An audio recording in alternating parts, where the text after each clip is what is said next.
Sœur Marie. C'est bien vous? Pasteur Paul. Comment allez-vous? Je vais très bien, cher pasteur. Et vous-même, comment vous allez? Ça va. Je rends grâce à Dieu. Mais qu'est-ce que vous faites toute seule au parc? J'y viens souvent me détendre. J'aime bien profiter de la nature. C'est très bien pour la santé, dit-on. Ah oui, c'est vrai. C'est toujours bon des fois de s'éloigner un peu pour se recueillir. Et vous, pasteur, que faites-vous ici? Parfois j'ai aussi envie de prendre de l'air. C'est souvent ennuyeux de rester toujours cloîtré dans les quatre murs de l'église. Il faut sortir de temps à temps pour aussi contempler la nature et ses merveilles. C'est normal, cher pasteur. Mais venez vous asseoir. Ne restez pas debout. Il y a de la place pour deux. Merci, sœur Marie. Jésus-Christ est mon roi et mon Seigneur. Je suis très heureuse d'être chrétienne. Ma vie a changé. Il n'y a plus de condamnation pour moi, me dit la Bible. Je suis sauvée. Oh! N'est-ce pas le pasteur Paul ça? Mais qu'est-ce qu'il fait en compagnie de cette femme impure? Regardez comment elle s'est habillée même. Elle est sans foulard avec des maquillages partout. Dieu est en train de me révéler quelque chose. Je vais me faire très discrète pour mieux voir tout ce qui se passera entre eux. Alors qu'est-ce que tu deviens? Ça fait un moment que je ne te vois plus à l'église. Vous avez raison, pasteur. Il y a presque un an déjà que mon boulot m'avait affecté au centre-ville. Donc je préfère adorer là-bas pour minimiser les coûts de déplacement et aussi ça me permet de diminuer les stress de la route. Tu as raison. Quitter le centre-ville pour ici, c'est tout un voyage. En plus, Dieu ne change pas. Il est le même partout. Tant que tu es dans ta foi chrétienne. Exactement, pasteur. Néanmoins, je viendrai par moments célébrer avec vous. Vu que ma maman habite ici maintenant. Ce sera avec plaisir. Alors comment évoluent les choses entre toi et ton petit ami que tu m'avais présenté entre-temps? Oh, notre histoire n'avait pas duré, pasteur. On n'avait même pas fait 2 mois de relation. Oh. Mais pourquoi, ma fille? Il a préféré aller avec une autre, qui répond mieux à ses critères. Il s'est même déjà marié il y a 1 mois. Ah bon? Il te reprochait donc quoi? J'espère que tu n'es pas en faute. Non, pasteur. Ce n'est pas le cas. Il préfère avoir une femme qui se consacrera uniquement pour son ménage. Alors que moi je suis ambitieuse, et j'ai déjà une carrière que je ne peux pas abandonner pour un mariage. Je pense donc qu'il n'était pas fait pour moi. Je peux mieux comprendre maintenant. Dieu mettra la bonne personne qui te convient sur ton chemin. Je peux même vous dire que j'ai déjà rencontré cette dernière. À Dieu merci. Par la grâce de Dieu, ça ira cette fois-ci jusqu'au mariage. Amen, ma fille. Je serai par la grâce de Dieu, le célébrant de votre mariage. Ce sera un réel plaisir pour nous, chers pasteurs. Ce sera une grande fierté pour nous que ce soit vous. Si vous me le permettez, pasteur, j'aimerais partir. J'ai une conférence ce soir que je dois animer. D'accord. Vous êtes venu comment? Je suis venu en taxi. Je vais marcher un peu et je prendrai un taxi au bord du goudron pour l'hôtel Bleu Star. C'est le lieu de ma conférence. Laissez-moi me rendre utile. Je peux vous déposer sur votre lieu de conférence. J'ai aussi un culte à animer ce soir. Donc je vais profiter pour rentrer en même temps. J'espère que je ne suis pas en train de vous obliger à quitter ici le plus tôt que prévu. Non, ma fille. C'est plutôt un plaisir pour moi de vous avancer un peu. Ça vous économisera quelques euros. Merci beaucoup, pasteur. Si vous voulez, je peux vous inviter à la conférence. Ça porte sur un sujet qui peut vous intéresser. Ah bon? Ok. Allons voir. D'accord. Dieu a ouvert le dos de ce pasteur aujourd'hui. J'ai tout découvert. Tu es encore assise, chérie? As-tu vu l'heure qu'il fait? Le culte commence dans 15 minutes. J'ai bien vu l'heure. Juste que je n'ai pas envie d'y aller. Ah. Et pourquoi? N'est-ce pas toi-même, qui m'avais obligé à vite rentrer du boulot aujourd'hui pour le culte? Oui. Mais j'ai changé d'avis.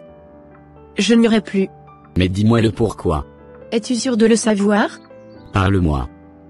C'est quoi le souci? Est-ce que tu te rappelles la fille de Claire? Veux-tu parler de Marie? Exactement. C'est d'elle je parle. Est-ce que tu sais qu'elle avait refusé de se marier avec son fiancé, n'est-ce pas? J'ai aussi appris ces rumeurs. Mais en quoi ça nous empêcherait d'aller au culte? Cette fille, après avoir pourri la vie de son fiancé, c'est maintenant le tour du pasteur. Qu'est-ce que tu essaies de dire, chérie? Cette fille est la concubine de notre pasteur maintenant. Sacrilège.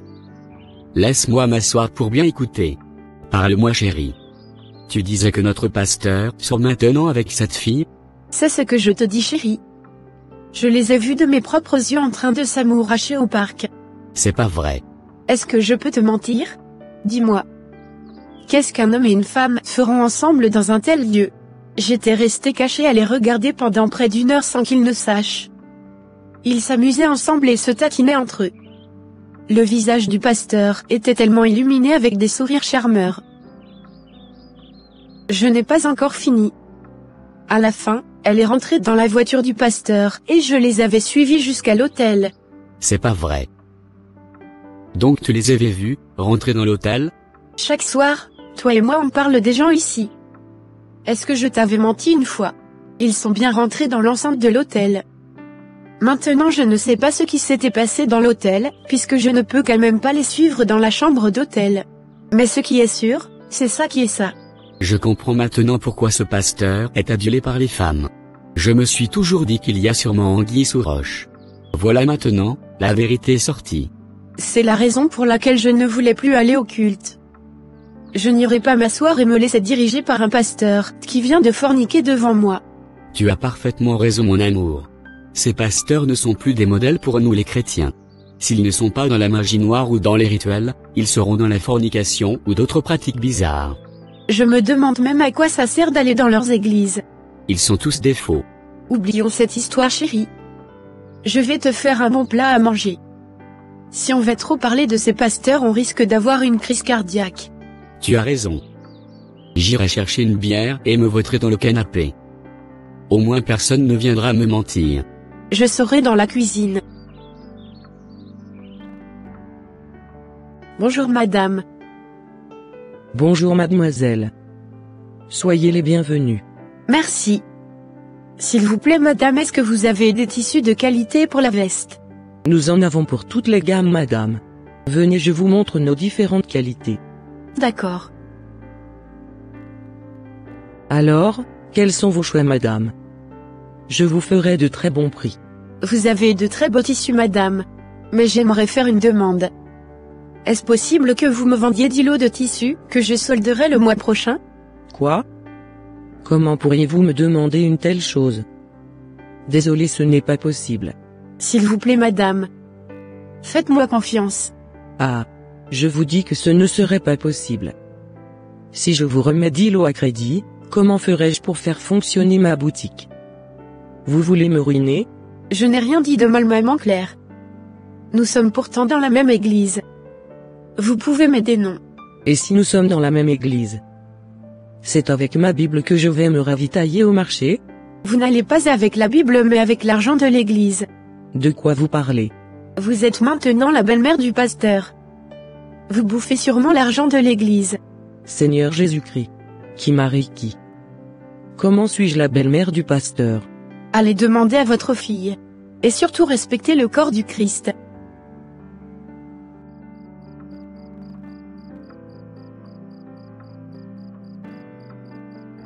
Qu'est-ce que tu as, chérie? Y a-t-il un souci? D'où tu viens comme ça? Pourquoi cette question? N'est-ce pas toi-même qui m'avais déposé au temple ce soir? Le culte était fini depuis 18 heures. Mais là il est 21 heures. Où est-ce que tu étais? Mais j'étais dans mon bureau. J'ai des enseignements à préparer. Je ne peux pas finir le culte et rentrer comme tous les autres fidèles. Je pense que tu le sais bien. Je ne sais pas pourquoi tu me poses encore des questions sur ce que tu connais déjà. Et tu fais une tête bizarre comme si je suis en train de te mentir. Est-ce vrai les rumeurs qui circulent sur toi? Quelle rumeur? Est-ce vrai que tu sors avec la sœur Marie? Jésus-Christ. D'où tu sors cette abomination? Penses-tu vraiment que moi, pasteur Paul, je peux te tromper avec une autre femme? Et de surcroît avec une fille qui est supposée être ma fille spirituelle? C'est parce que c'est ta fille spirituelle que vous vous voyez dans des chambres d'hôtel? Oh! C'est encore quoi cette histoire? Pourquoi on ira se mettre dans un hôtel? Ce sera pour quel but? À toi de me le dire. Il y a quelques jours, j'avais rencontré effectivement la sœur Marie par hasard au parc. Après elle avait une conférence et je l'avais déposée sur les lieux de conférence. C'était à l'hôtel Bleu Star.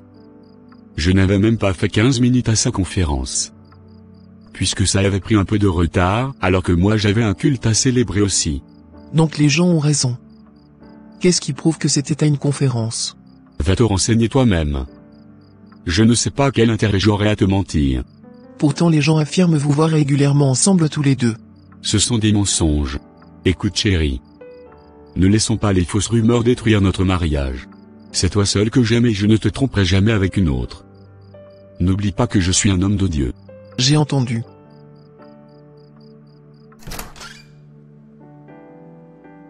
Florence. Mais qu'est-ce que tu fais dans mon bureau sans même toquer?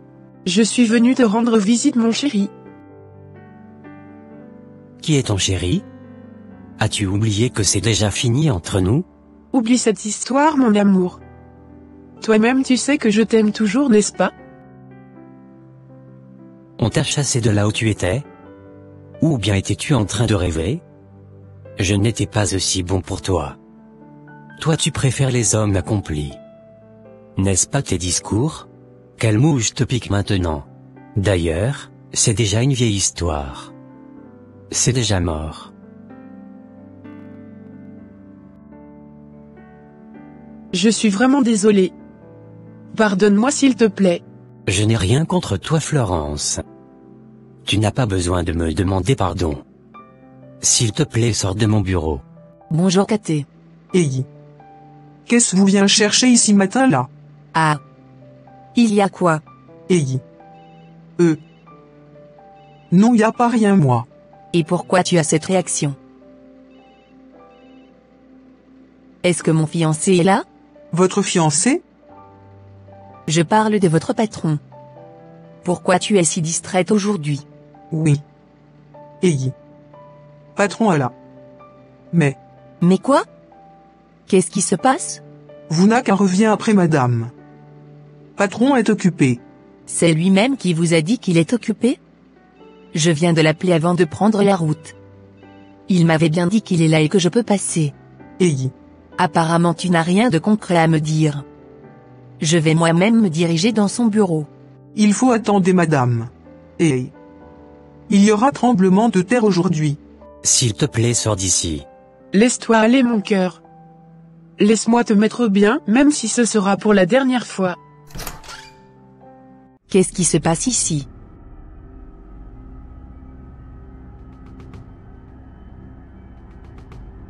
Je t'avais dit de quitter mon bureau. Tu vois ce que tu es en train de créer? Qu'est-ce que j'ai créé? Ne me dis pas que tu continues toujours de traîner avec cette fille, qui se prostitue avec les pasteurs. Qu'est-ce que vous venez de dire? Arrête de dire de n'importe quoi sur ma fiancée. C'est fiancé ça là. La concubine de Pasteur Paul. Mon Dieu. Arrêtez s'il vous plaît. Tu oses me gifler? Hey. Les tremblements ont commencé.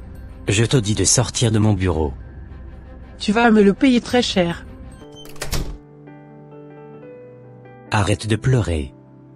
Est-ce vrai ce que les rumeurs disent sur toi? Ne me dis pas que tu crois ce que dit cette fille. D'ailleurs, qu'est-ce qu'elle faisait dans ton bureau? Le sujet n'est pas là. Dis-moi si les rumeurs sur toi sont fondées. Arrête-moi ça s'il te plaît. Donc tu me prends pour une fille de joie ou quoi? Je ne sais pas de quoi cette fille parle et tu dois me croire. Non, je ne peux pas te croire juste comme ça. Ce n'est pas la première fois que j'apprends cette histoire. J'ai même vu les captures de toi avec le pasteur Paul en train d'entrer dans un hôtel. Waouh! Toi-même tu pensais cacher ton jeu, mais les gens te voient. Je n'ai rien fait. Ma conscience est libre. Je n'ai jamais connu un pasteur intimement. D'ailleurs je suis encore vierge. Le pasteur Paul dont vous parlez, est comme un père spirituel pour moi. Et je t'en avais déjà parlé. Je ne sais pas pourquoi tu crois à ces rumeurs illogiques. En tout cas, j'aimerais qu'on fasse une pause. Je veux voir clair dans cette histoire. D'accord. Comme tu voudras. Mais sache que je suis innocente. Réfléchis bien avant d'agir. Bonne journée. Bonne journée. Les gens sont tellement méchants. Ils sont capables de créer une histoire à partir de rien. Je comprends maintenant pourquoi les gens se chuchotent des mots et se taisent dès que je m'approche d'eux. Qu'est-ce que j'ai fait pour mériter cela? Ma fille, s'il te plaît. Dis-moi la vérité, si tu as une fois eu une histoire avec le pasteur Paul. Parce que je n'en peux plus. Tout le monde m'insulte. Même les gens qui ne pouvaient jamais me manquer de respect, se le permettent maintenant. Parce qu'ils disent que c'est moi qui t'encourage à sortir avec le pasteur. Ma relation avec Roger vient de prendre un coup à cause de ces rumeurs. On s'était disputé aujourd'hui et il a demandé qu'on fasse une pause. Oh. Mais pourquoi? Il ne me croit pas. Mais maman. Je n'ai rien à voir avec ces rumeurs. Et ce qui est bizarre, les gens racontent tout ça, mais c'est aujourd'hui que moi-même j'ai appris l'histoire. Les gens disent même qu'ils vous voient sortir du pays pour aller en week-end. Et qu'ils vous croisent dans des hôtels 5 étoiles. Il y a d'autres qui disent même que le pasteur vient me donner l'argent de l'église pour inviter dans ma boutique. Seigneur. Mais pourquoi toi aussi tu ne m'avais rien dit, maman? Je ne croyais pas à ces rumeurs, ma fille. C'est pourquoi j'ai jugé bon de ne rien te dire.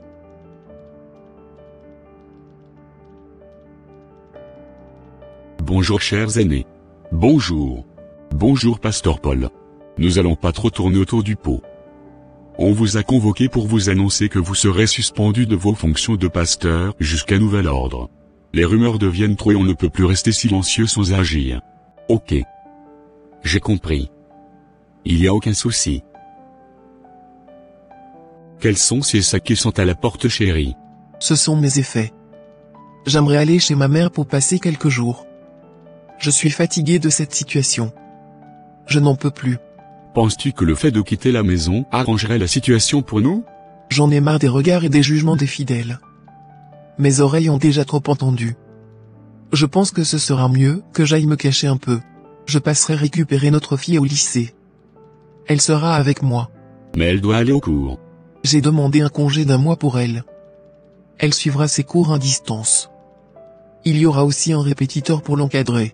Donc vous voulez me laisser seul à la maison? On n'a pas le choix. Mon Dieu. Pourquoi tant de méchanceté envers moi? J'ai servi cette communauté pendant des années. Je me suis sacrifié pour faire les œuvres du Seigneur, mais voilà comment il me remercie. Je suis calomnié, et suspendu pour un acte que je n'ai même pas commis. Voilà ma femme qui vient aussi de quitter ma maison avec notre unique fille. Qu'est-ce qui se passe, Seigneur? Je mérite mieux que ça. Je sais que je n'ai pas consacré toute ma jeunesse et toute ma vie à te servir pour finir comme cela. Je refuse d'être un objet de moquerie et de honte. Tu connais mon cœur et tu sais que je suis innocent. Défends ma cause, Seigneur. Que toutes les personnes qui sont complices de ce mensonge se réveillent aux yeux de tout le monde. Qu'ils soient couverts de honte. Je ne les demande pas pour ma gloire mais pour la gloire de ton nom. Qui es-tu?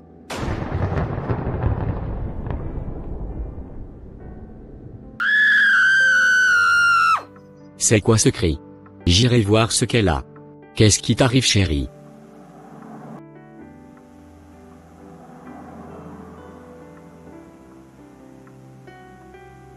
Je n'ai plus rien à faire de cette vie. Je suis fatigué. J'irai me pendre. Je suis sûr que cette histoire finira dès que je meurs. Tout sera bientôt fini. Qui es-tu? Pourquoi veux-tu te donner la mort, Marie? Ce n'est pas la volonté de ton Dieu pour toi. Retourne à la maison, et laisse ton Dieu défendre ta cause. Seigneur, un ange m'est apparu ou bien je rêve. Entrez. Que puis-je pour vous, monsieur? Pasteur. Ma femme a fait une crise il y a quelques jours, mais elle ne fait que crier votre nom dans son sommeil. Elle crie mon nom dans son sommeil? Oui, pasteur. Aidez-nous s'il vous plaît. Nous allons prier ensemble pour sa guérison. Qui est là encore? Entrez. Veuillez vous asseoir, monsieur. Apparemment il y a quelqu'un qui est venu me voir. Que puis-je pour vous, madame? Aidez-moi, pasteur. Ma fille est en train de mourir. Oh. Mais de quoi elle souffre? Elle a eu une crise ce matin, pasteur. Encore une crise? Ah. C'est qui encore? L'heure est grave, pasteur. Beaucoup t'attendent devant l'église. On doit faire quelque chose. Il y a encore 2 personnes qui sont arrivées avec le même problème de crise. Qu'est-ce qui se passe? Aidez-moi, pasteur. J'ai péché contre vous. S'il vous plaît, pardonnez-moi pour l'amour de Dieu. Vous avez péché contre moi comment? C'est moi qui ai créé cette histoire de concubinage entre vous et la sœur Marie. Pourquoi vous avez fait cela? Quand je vous avais vu ce jour-là au parc, je me suis dit sûrement qu'il y avait quelque chose entre vous. Après, quand je vous avais suivi, vous étiez rentré dans un hôtel. C'est ce qui m'avait servi de base pour fabriquer cette histoire qui est apparemment fausse. Je me suis créé une idée dans la tête, et je l'avais développée sans même vérifier si c'est vrai. Ensuite, j'avais commencé par le divulguer en faisant croire aux gens que c'était une vérité. Mon Dieu. Aidez-nous s'il vous plaît, pasteur. Rentrez chez vous. Ça va aller. Passez l'information aux autres également. Qu'ils rentrent chez eux, ça ira mieux. Mais vous ne nous donnez aucune prière à faire? Ni de verset? Priez pour nous au moins. Ok. Dites à chacun des malades, ou à un proche des malades, de sacrifier une poule, et de le préparer. Qu'ils le mangent comme ils veulent. Mais dites-leur de ne pas jeter les plumes. Vous devez aller à la plage déposer les plumes. Après avoir fait cela, revenez tous me voir demain. D'accord, pasteur. Est-ce qu'on doit enterrer les plumes à la plage? Non. Jetez-les juste par terre quelque part au sol. Vous devez le faire ce soir même. N'oubliez pas de compter le nombre exact de tous les plumes. Chacun doit également identifier ses plumes afin qu'elles ne se mélangent pas. D'accord. Bonjour pasteur, on a pu faire ce que vous avez demandé de faire hier. D'accord. Alors qu'est-ce que nous devons faire ensuite, pasteur? Retournez donc à la plage. Et ramassez tous les plumes que vous avez jetées chacun. Et revenez avec ici. Passez le message aux autres aussi. D'accord, pasteur. S'il vous plaît, pasteur. Ce que vous nous avez demandé est quasiment impossible. Mais pourquoi est-il impossible? Nous n'avons plus retrouvé les plumes. Elles se sont toutes envolées. Oui, pasteur. Nous n'avons même pas pu retrouver une plume par terre. C'était très évident que vous n'allez rien retrouver. J'étais bien conscient de cela. Cette histoire de poulet était juste pour vous enseigner une leçon de vie. Nous ne sommes pas des idolâtres pour faire ce genre de sacrifice. Vous aimez qu'on vous donne des rituels à faire. C'est pour cela que j'ai pris cet exemple. Vous voyez que vous êtes tous incapables de pouvoir ramasser toutes les plumes que vous avez jetées à la plage, n'est-ce pas? C'est de la même manière que fonctionne le péché de la calomnie et de la médisance. Quand les paroles mensongères et les faux témoignages sortent de notre bouche, il est impossible de pouvoir les rattraper. Une parole dite aujourd'hui va demeurer des années même si elle est fausse. Vos malades ont été responsables d'un faux témoignage. Moi je les ai déjà pardonnés. Mais est-ce qu'ils pourront repartir voir tous ceux à qui ils avaient raconté cela? Non, c'est impossible. Aujourd'hui je suis innocenté, mais aux yeux du monde cette histoire restera gravée dans les mémoires.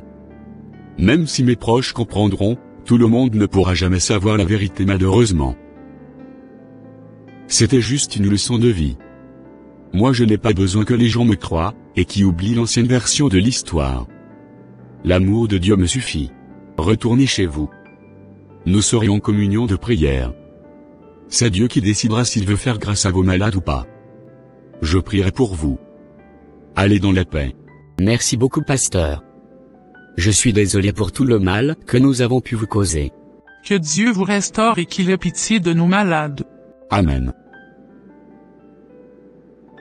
S'il te plaît, Marie. Trouve-toi une place dans ton cœur pour me pardonner. Si je t'avais fait confiance, je n'allais pas me précipiter pour me marier avec Florence. Je n'ai plus la paix dans ma propre maison. Courage à toi. Ça va aller. Le mariage est un engagement. Sois responsable. Quant à mon pardon, tu l'avais depuis. Merci. J'aimerais aussi t'annoncer que je me marie dans quelques semaines avec l'homme de ma vie. Celui qui mérite mon cœur. Bonne journée et prends bien soin de toi. Bye. Au revoir. Je suis très content que tu sois revenu à la maison, ma fille chérie. Je suis très contente aussi, papa. Je vais pouvoir marcher la tête haute à l'école à présent. Viens dans mes bras.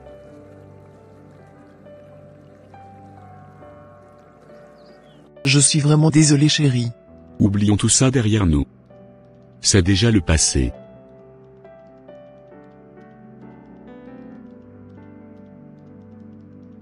Ainsi s'achève cette animation. Mes chers frères et sœurs en Christ, la calomnie et la médisance sont des péchés qui détruisent la vie de beaucoup de chrétiens. Ces péchés sont souvent camouflés. Personne n'en parle, mais ce sont de véritables poisons dans le corps du Christ, et même dans nos différentes familles. Beaucoup de personnes ont vu leur mariage et leur ministère s'effondrer à cause d'un mauvais témoignage. Beaucoup ont perdu leur boulot et se sont retrouvés dans la rue. D'autres se sont carrément donné la mort à cause de ces péchés. Méfions-nous de tout ce qui sort de notre bouche, mes frères et sœurs. Quand des mots sont relâchés, il est très difficile de les rattraper. Ils détruisent beaucoup de vies. Nous sommes des chrétiens, mais nous sommes aussi forts dans les faux témoignages. Nous sommes capables d'inventer une histoire à partir de rien, ou à partir de quelques faits qui n'ont aucune importance. Nous sommes des super scénaristes. On est champion dans des analyses, et dans des suppositions en se basant sur nos pensées qui sont souvent fausses. Voir une femme et un homme ensemble ne veut forcément pas dire qu'il y a quelque chose entre eux. Mais nous sommes capables d'interpréter les faits au-delà de la réalité. Dès que nous voyons une personne bien habillée, ou apparemment propre, c'est fini. On se fait tous les films possibles dans notre tête. S'il est très jeune et qu'il a de l'argent, c'est sûr qu'il est sectaire. Si ce pasteur a plusieurs voitures, il arnaque sûrement ses fidèles. Il détourne l'argent de la dîme.